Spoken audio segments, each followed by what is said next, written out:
Chapter 5. Gripping the phone tightly, I turned and lowered my feet to the floor. My mouth felt as dry as cotton. "Todd, what is it?" I demanded, standing up. The woman died," he stammered. "Huh?" I wasn't sure I'd heard him right. "What woman, Todd? What are you talking about?" I asked shrilly. "The woman in the car. Last night," he replied in a hushed voice.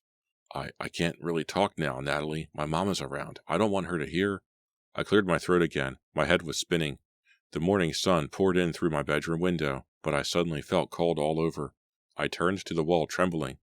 "There was a woman in the car we hit?" I demanded. "Yeah, she died," Todd whispered.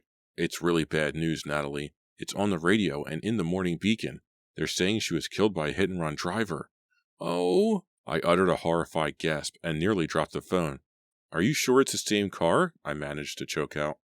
"Yeah, afraid so," Todd murmured. "On the dead-end street, just off River Road," he sighed. "My dad called from the office, and he said—" "Excuse me? Your dad?" I interrupted. "What does he have to do with it, Todd?" The line went silent for a moment. Then Todd finally spoke up. "My dad works for Mayor Coletti. I told you, it's his new job." "So?" I demanded eagerly. "The woman we hit," Todd replied. "She was Mayor Coletti's sister." I dropped back onto my bed. I shut my eyes and saw the swirling fog again. This time it felt as if it were choking me, wrapping itself around me, strangling me. I opened my eyes, forcing the image away. I let out a long breath. "Todd, you mean your dad?" "The mayor called him in early this morning to deal with the newspapers and TV stations. Dad said that Coletti is going to do everything he can, everything, to find the driver who killed his sister." I stared at the wall. The tiny roses on the wallpaper appeared to fade behind more billowing fog. The fog keeps returning, keeps rising up, I thought. I suddenly wanted it to wrap me inside it. I wanted to hide inside it, disappear into thick walls of fog and never come out. How could we have driven away last night, I asked myself. How could we have hit that woman's car and left her there to die? We had all acted so selfishly, so thoughtlessly. We had put our worries, our fears, in front of saving a human life. I struggled to swallow. My throat felt dry, parched. The tiny roses on the wallpaper faded to a pink blur as hot tears covered my eyes. Could we have saved her life if we had stayed? I asked myself. Could we have taken her to a hospital in time? If we had stayed. If we had stayed. I wiped the tears from my eyes and stared at my clock radio. If only I could move back time, I thought. If only I could roll back the time to last night. If I could roll back the time, we could have another chance. Another chance to stay. To help the woman we hit. The mayor's sister. I glanced down to discover the phone receiver in my lap. Had I said goodbye to Todd? Had I said anything to him after he reported the horrifying news? I didn't remember. I raised the phone to my ear and heard the steady drone of the dial tone. I replaced the receiver with a trembling hand. Hit-and-run killers. We were hit-and-run killers, I realized. Those were words I'd heard only on the news. I never thought I'd know a hit-and-run killer. I never thought I'd be one. Why didn't we stay? The question wouldn't leave me alone, wouldn't go away. If we're caught now, I told myself, we'll be in more trouble than we ever dreamed. Without warning, a dry laugh escaped my lips. Randy was so worried about being grounded. It didn't seem so important now. They have worse punishments for hit-and-run drivers than being grounded, I thought bitterly. And now what? I wondered, clasping my ice-cold hands tightly in my lap, staring at the tiny pink roses. Now what? What do I do from now on? Do I wait in fear? Wait to be caught? Do I spend the rest of my life being afraid that the police will find us? Do I spend the rest of my life wondering when? When I will be caught? When will the whole world find out what we did? When will my normal, average, happy life come to an end? One phone call will end it all, I've realized. One phone call from a police officer saying, "We know it was you. We know you were in the car that sped away after killing the mayor's sister." So what do? I asked myself. What do I do from now on? Do I have to be frightened every time the phone rings? Do I have to think, this is the call that will ruin your life? And as I asked myself that upsetting question, the phone rang. Chapter 6. The first ring made me jump and cry out. My heart nearly leaped out of my chest. I swallowed hard, staring at the phone. It rang 3 more times before I picked it up. "Hello?" My voice came out a hoarse whisper. "Natalie, you up? Did I wake you?" "Keith," I cried. "No, I'm up. I just, My heart was pounding so hard I could barely talk. "Listen, about last night," he started. "I'm sorry, Natalie. I can't talk now, I interrupted. Hey, I know you're mad at me, he continued. I don't blame you, really. But I have to tell you. No, Keith, I'm sorry, I insisted sharply. I really can't talk now. But I have to talk to you, he whined. I was so plowed last night, Natalie. All that beer. I didn't really know. I cut him off again. Keith, goodbye, I told him firmly. You can apologize later. I'll call you. I promise. Bye. I slammed down the receiver. I was too upset, too frightened to listen to Keith's apology.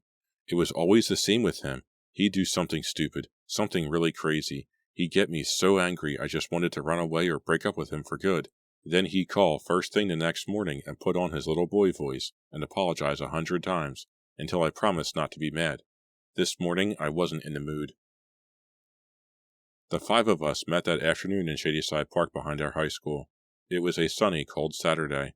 Our sneakers sank into the grass, still wet from yesterday's rain. Behind the school, 3 kids I knew were jogging around the track. Just beyond the track, a tag football game was in progress on the practice field. We headed away from the school, following the path that led to the woods and the Conanoka River behind it. This wasn't the most comfortable meeting place we knew, but we couldn't talk with any of our parents around, and we were afraid we might be overheard in a restaurant. We stopped at a wooden picnic table at the edge of the woods. The benches were wet, but we sat down anyway. A scrawny gray squirrel came scampering toward us. It stopped a few feet from the table and raised its paws in a begging position. Todd laughed. Hey, Guy, he called to it, no begging. You're supposed to be prepared for winter. The squirrel kept its position for a few moments. Then, when he saw that it wasn't getting results, it turned and scurried slowly back into the trees. I shivered. I'd pulled on a sweatshirt over a long-sleeved t-shirt, but I still felt chilled. I should have worn my coat. Who brought the cards? Todd joked. No one laughed. Todd seemed to be the only one not shaken and upset by the news about what we had done. Jillian huddled close to Carlo on one side of the picnic table. Her long auburn hair fell in tangles over her face. When she pushed it away, I could see that her eyes were red-rimmed and bloodshot, her face even paler than usual. Randy had an unopened package of lifesavers that she kept rolling around in her hand and tossing from hand to hand. She had barely said a word to any of us all afternoon. She was breathing shallowly, I saw. She avoided my glance, keeping her eyes on the package of lifesavers. I had the feeling she was desperately holding herself in, struggling not to break down in hysterical tears. Carlo kept nervously pushing his black-framed glasses up on his nose. He had an arm around the shoulder of Jillian's blue-down jacket, and he kept leaning close to her, whispering, his dark eyebrows rising and lowering over his glasses, his expression tense. Todd stood at one end of the table, trying to snap one sleeve of his faded denim jacket. His white blonde hair fluttered in a cold breeze. I'm freezing, Jillian declared. Why couldn't we meet someplace warm? Yeah, like Florida, Todd joked. Again, no one felt like laughing. I really don't believe this is happening, Randy muttered, shaking her head. She fiddled with the red spandex ski band she had pulled over her blonde hair. It's happening, Todd replied darkly. Did your father hear anything more? I asked him. Have the police? Todd shook his head. I don't have any more information, he said. Dad hasn't heard anything. The mayor is offering a reward. Randy gasped. A reward for anyone who knows anything about it, Todd finished, staring at Randy. We have to go tell them, Carlos said suddenly. Jillian turned and stared at him in surprise. We have to, Carlo insisted in a high, tense voice. If we go to the police now and tell them what happened, they'll understand. They'll go easier on us. Whoa, Carlo, what are you saying? Randy cried. It's easy for you? You weren't the one who was driving? I saw Todd's eyes narrow, his expression turn angry. They're going to catch us, Carlo replied shrilly. It's only a matter of time, so we have to go tell them. We have to. It was just an accident after all. As Carlo talked, my eyes were on Todd. To my surprise, his face turned bright red. He snapped at Carlo through gritted teeth. Are you crazy? Have you totally lost it? Carlo reacted with shock at Todd's sudden anger. I really think the police would go easier on us, he started, but Todd didn't let him finish. Todd reached across the table and grabbed the front of Carlo's coat. If you snitch on us, you die next, Todd whispered. You die next, Carlo. Chapter 7. Jillian gasped. Randy and I jumped up, grabbed Todd, and pulled him off Carlo. Don't grab me, Carlo cried angrily. Have you totally lost it? The 2 boys stood glaring at each other across the picnic table, red-faced, breathing hard. Todd, what's your problem? Jillian demanded. Why are you acting so crazy? We can't go to the police, Todd cried angrily, still keeping his eyes on Carlo. I don't want to hear anyone talking about going to the police. But, Todd, I started. He pulled away from Randy and me and spun around to face us. My dad will lose his job, he cried. If anyone finds out I was in the car that hit the mayor's sister, my dad will lose his job with the mayor. Do you know what kind of trouble I'll be in? He turned angrily back to Carlo. Do you know what kind of temper my dad has? Have you ever seen him in one of his rages? He'll never forgive me if he finds out I was involved in this. Never. Carlo didn't reply. He straightened out the front of his jacket, his dark eyes narrowed on Todd. Jillian leaned close to Carlo, whispering something in his ear, trying to calm him down, I guess. She turned angrily to Todd. We all have a lot to lose, she snapped. We're all upset, and scared, and messed up. But that's no excuse to go totally ballistic, Todd. She stared at Todd until he lowered his eyes. Sorry, he muttered. You're right. I just lost it. I'm the one who should be losing it, Randy declared, shoving her hands into the pockets of her down jacket and pacing grimly in front of the picnic table. I'm the one who was driving. I'm the one who hit her. The one who killed her. Silence for a long moment. Like I said, we all have a lot to lose, Jillian repeated. My dad isn't doing too well in the hospital, Carlo revealed. Whenever I visit him, I try to bring him good news. I try to cheer him up. I don't want him to know what we did, but I still think... Todd is right, Randy interrupted. We can't go to the police. We just can't. We just can't. We have to hope and pray that no one saw us, that no one can identify my car. And we have to keep the secret, Todd added, leaning on the end of the table, his eyes moving from one of us to the next. I pulled my long black hair into a ponytail and kept sliding my hands back through it as I thought about what my friends were saying. I couldn't decide if I agreed with Todd or Carlo. I felt so bad. It was taking all my strength not to collapse into tears in front of everyone. I knew that going to the police was the right thing to do. We had caused an accident and then sped away as fast as we could. We had accidentally killed a woman. The right thing was to confess, but I couldn't turn in my best friend. Randy was the driver. Randy was the one with the most to lose. I couldn't go to the police unless Randy agreed that we should. And if we did go, what good would it do? If we confessed, it wouldn't bring the mayor's sister back to life. And we'd already learned our lesson. Our fear, our unhappiness was punishment enough. Going to the police would ruin our lives, and it wouldn't help anyone in any way. If we stick together, we'll be okay, Todd was arguing. But I'll be afraid every time the phone rings, Jillian replied. Every time someone comes to the door, I'll think it's the police. I'll think they found out the truth and have come for me. We'll live in constant fear, Carlo added, huddling close to Jillian. We won't have to, Todd insisted. My dad is in the mayor's office, remember? He's right there. He'll see all the reports. He'll hear the news first. So? Carlo demanded. So I'll be able to find out if the police are finding any clues, Todd continued. All I have to do is ask my dad how the search for the hit-and-run killer is going. He'll tell me. We'll know before anyone else. I bit my bottom lip, thinking hard. And what has he told you so far? I asked Todd. I told you, Todd replied impatiently. They don't have a clue, Natalie. Not a clue. We'll be okay. I know we will, if we just stick together. We can't tell anyone, Randy added firmly. Not a soul. It has to be our secret. Just the 5 of us. Randy turned to me. That includes Keith, she said. Keith is a good guy, but he can't keep a secret. Yeah, Keith can't know, Todd agreed. He locked his eyes on mine, challenging me. You got a problem with that, Natalie? I shook my head. No problem, I muttered. I hadn't even thought about telling Keith what had happened. Keith had slipped out of my mind. I do have to call him back, I remembered. I have to let him apologize for acting like such a jerk last night. I pictured Keith with his silky brown hair that I loved to tug, his soulful brown eyes. Could I keep this horrible secret from him? When I was with him, could I pretend that everything was fine, that I was the same happy high school senior I'd always been? Yes, I told myself. Natalie, you have no choice. You've got to keep the secret. We all must keep the secret. Then we'll be safe.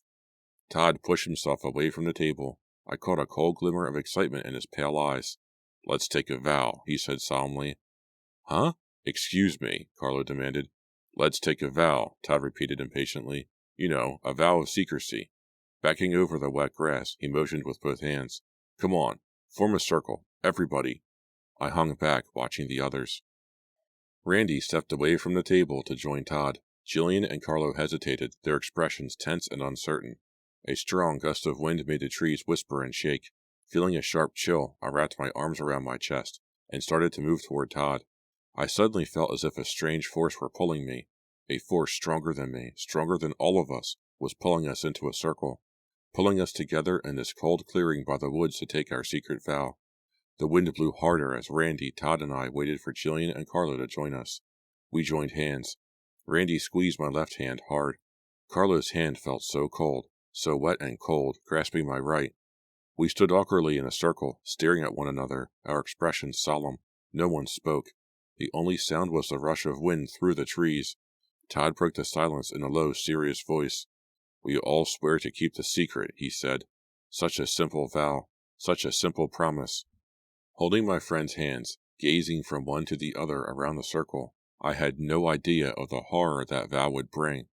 No idea how many of us would die because of it. Chapter 8. After dinner, I went up to my room. I took my heaviest, warmest sweater from my dresser drawer and pulled it on over the light sweater I was wearing. I just couldn't get warm. I'd had chills ever since I returned from Shadyside Park. Maybe I'm coming down with something, I thought, but when I took my temperature, it was normal. I dropped down on my bed and stared at the wall for a long moment.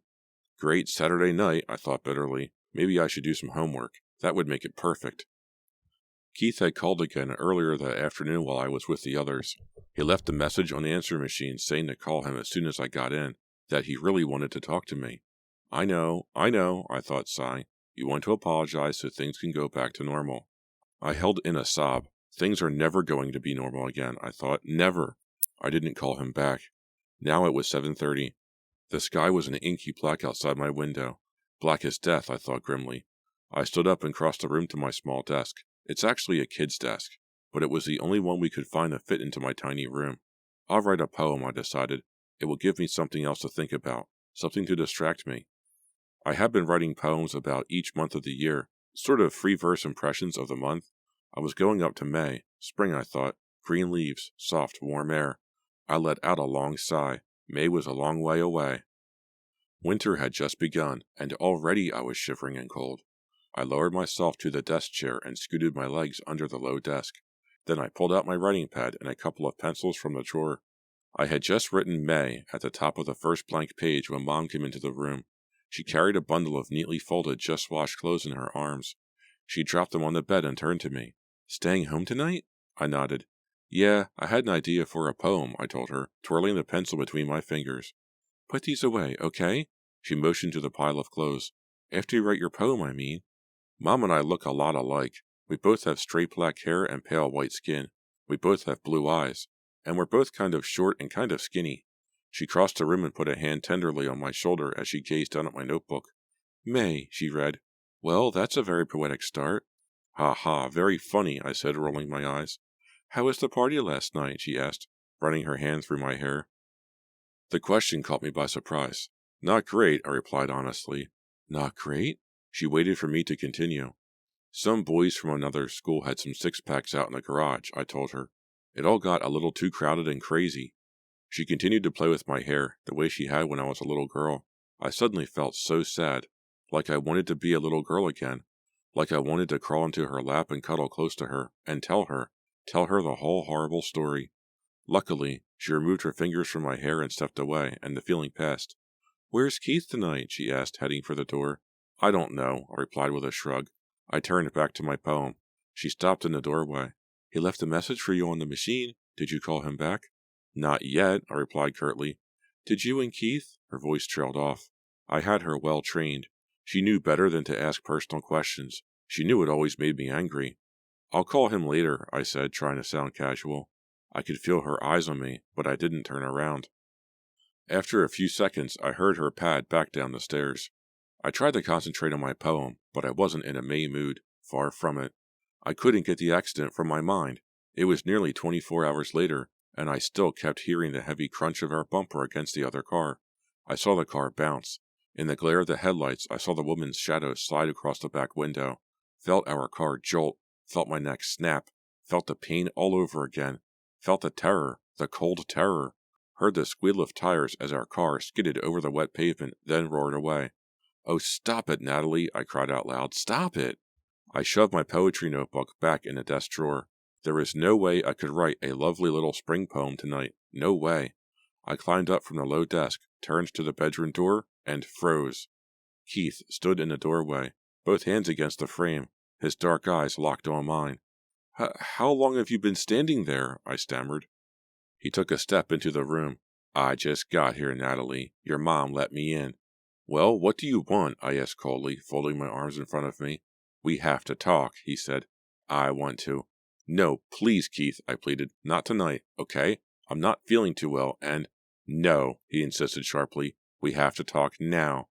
And then his eyes narrowed into an accusing stare, and he added in a low voice, Natalie, I know your secret. Chapter 9.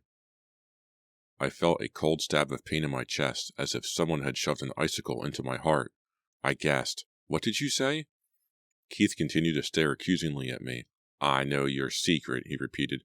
But how? I started.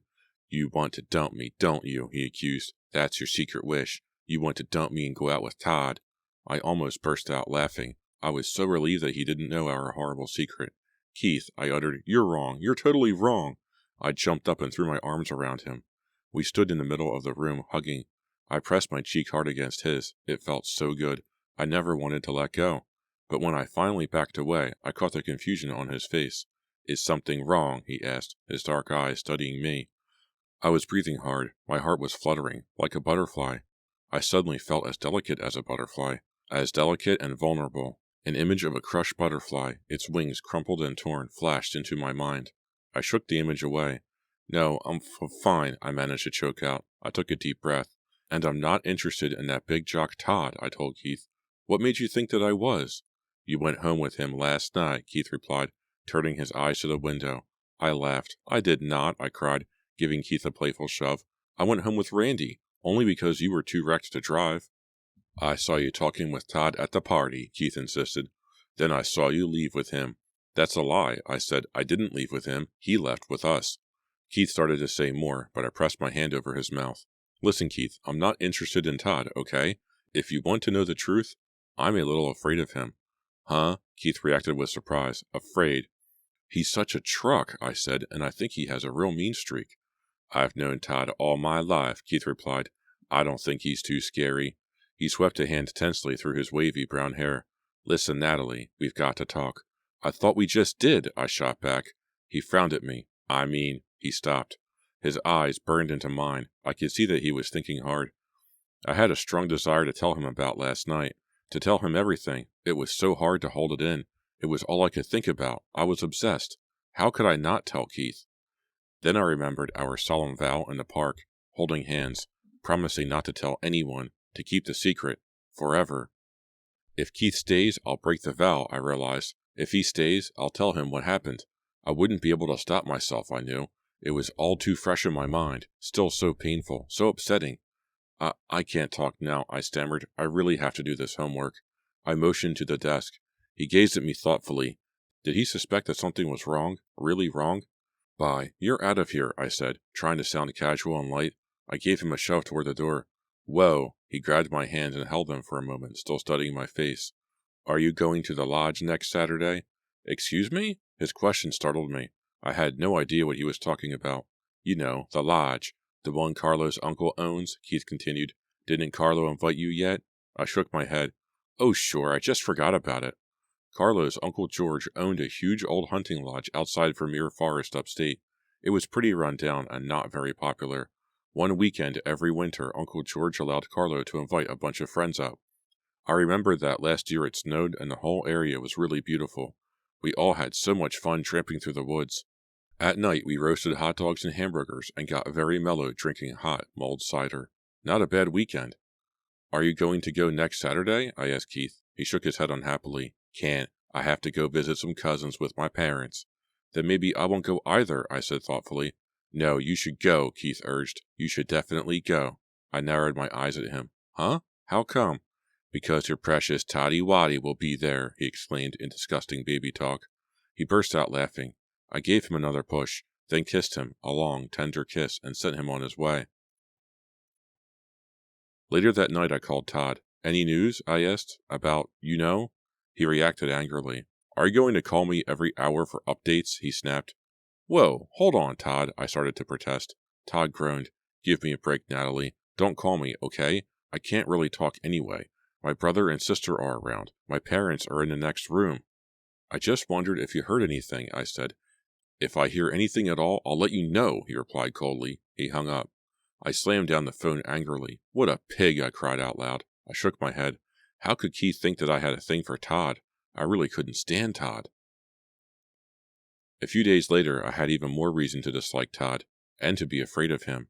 The days seemed to drag by slowly. I had big exams in chemistry and in advanced math. In a way, having the exams was lucky, because studying helped me take my mind off the accident.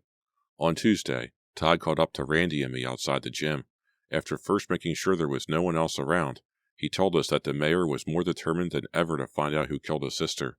He had offered a special bonus to any police officer who turned up an important clue. My dad is kind of worried about the mayor, Todd told us. He and his sister were really close. Mayor Coletti can't stop talking about her. Todd's words sent a chill down my back. If the mayor is so obsessed, he won't give up the search, I realized. How long will it be before he tracks us down? How long? Friday night after dinner, I was packing my bag for the weekend at the lodge. The weather had turned bitterly cold. A heavy frost covered the ground. I packed the heaviest sweaters and outfits I had.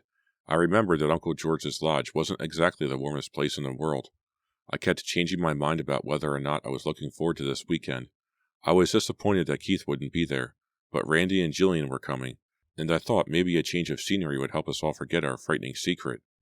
Nearly a week has gone by, I told myself, struggling to squeeze the small overnight bag shut, and according to Todd's dad, the police still don't have a clue. Maybe we'll be okay, I told myself. Maybe we can go on with our lives. Then the phone rang. It was Todd, calling with bad news. Chapter 10. We have to do something about Carlo, Todd whispered. Excuse me? I wasn't sure I had heard him correctly. The words didn't make any sense. Can't you talk louder? I demanded. No, he whispered. Just shut up and listen, Natalie. Good old Todd, as sweet as always. We have to do something about Carlo, he repeated. Todd sounded excited, tense. I realized I had never heard him like this. What's wrong? I asked, pressing the receiver tightly to my ear. Carlo called me after dinner, Todd continued in that frightened, breathless whisper. He says he can't take it any more. You mean about... My voice trailed off. Yes, Todd replied quickly. He says it's tearing him up inside. He can't eat. He can't sleep. Todd let out a sarcastic groan. Carlo was always a wimp, he muttered. What's he going to do? I stammered. Go to the police, Todd replied. I didn't reply for a long moment, letting this news set in. Maybe it's the best thing, I said finally, but Randy won't be too happy. Tell me about it, Todd muttered sarcastically. Listen, Natalie, meet me at Pete's Pizza in 15 minutes, okay? Huh? Why, Todd? He ignored my question. I'll call everyone else, he continued, still whispering. I could hear his little sister calling to him in the background. 15 minutes, okay? I said I'd try and hung up the phone.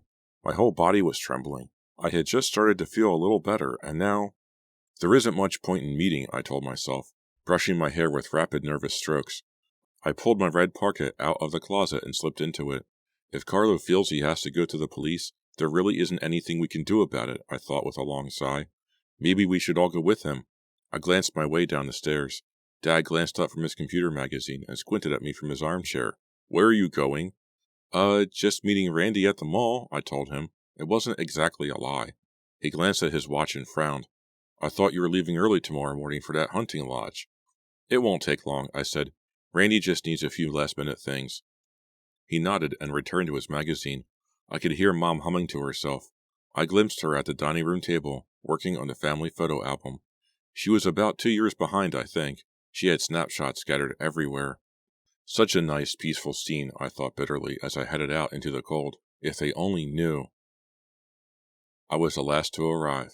I spotted Randy, Jillian, and Todd at the long red vinyl booth in the back of the pizza restaurant and hurried to join them. Randy kept her down coat on. Jillian wore a lavender sweater that looked beautiful with her auburn hair. I could see by the tense, unhappy expressions that the discussion had already started. We can't let Carlo ruin it for all of us, Randy was saying as I slid beside her. But what can we do? Jillian demanded shrilly. I talked to him after school. I pleaded and begged, really. If anyone could convince Carlo not to talk, it was Jillian. So, what did he say? I asked impatiently. Jillian lowered her eyes. Carlo said his mind is made up. He said the guilt is killing him. He can't keep our vow. He has to go to the police. I looked at Todd.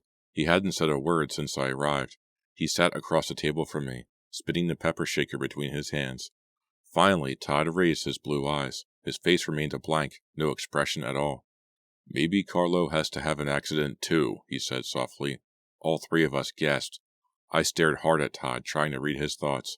His eyes were suddenly so cold, his features set so hard. Randy let out a shrill, nervous laugh. Jillian's mouth had dropped open in shock. You're joking, right? I demanded. Todd, you're joking? Right, Todd said, finally allowing a thin smile to spread over his lips. Just joking. What else?